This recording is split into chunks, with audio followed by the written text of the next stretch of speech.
PR foundation కొనసాగిస్తున్న సేవలు స్ఫూర్తిదాయకమన్నారు మంత్రి ఆనం రామనారాయణ రెడ్డి.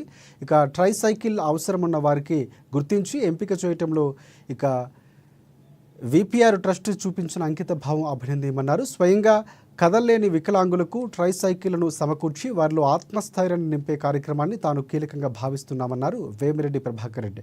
విభిన్న ప్రతిభావంతులైన వారు ట్రైసైకిళ్ల ద్వారా కదిలి తమ ఉపాధి ఉద్యోగ అవసరాలను సమకూర్చుకునే శక్తి దేవుడు ఇస్తారన్నారు.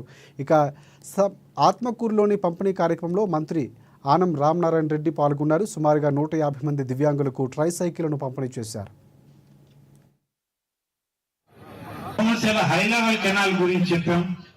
దాన్ని కూడా ముఖ్యమంత్రి గారు స్వయంగా వచ్చి మొదటి విడతలోనే 2 రిజర్వాయర్లు తీసుకొని పనులు చేయండి అని చెప్పి వారు ఆదేశాలు ఇచ్చి ఏఎస్ఆర్ హై లెవెల్ కెనాల్ పనులు మొదలు పెట్టడం జరిగింది.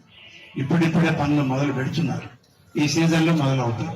ఇంకా కొన్ని ఇష్యూస్ ఉన్నాయి. ప్రధానమైనవి 1-2 చెప్తాను.